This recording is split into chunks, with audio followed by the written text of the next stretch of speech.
Well, human remains that were recently found submerged in a South Georgia pond are now being connected to the disappearance of a New York couple more than 40 years ago. I mean, it's kind of a straight shot.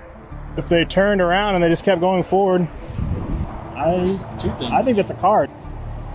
They received a tip from fellow explorers that the Romer's car could be in the pond. Something kept telling me to come and check this pond. They decided to dive in and find out. And I'm definitely not an expert, but from what I could tell, some Lincoln Continentals, much older, such as 1956 models, had Ford 302 engines. But I don't believe that it made sense for the Romer's 1979. Alright, hopefully I was recording, but we were able to determine it's some sort of Ford.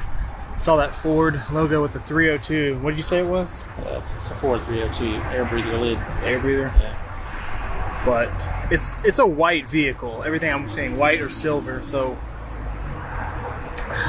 it's old. I think it's older in this case. I think there's not much left of it. You can see the glass, you know, the frame. I got tangled up several times, but pretty sure it's not what we're looking for. But I mean, we're talking, you know, that's the other pond. That's that pond. And you could just drove straight through. This one kind of makes the most sense, though. One of these. The mystery of how Charles and Catherine Romer from Scarsdale, New York, may finally be over after their car and one bone have just been found in a pond in Georgia. 4 decades, the family has been puzzled and so heartbroken. And now, some answers.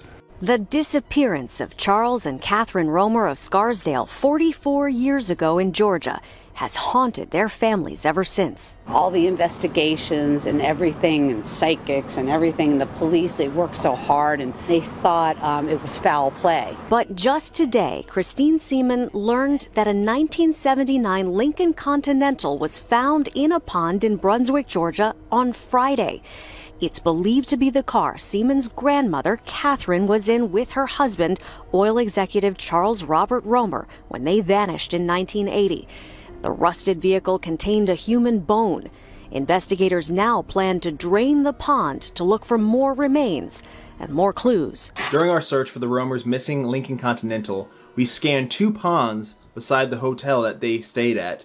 And one of them was clear, the other one by I-95 ended up being the pond where we found 2 objects out there while scanning and running sonar. One of them initially came off more as a vehicle to us, so that's what we focused our attention on.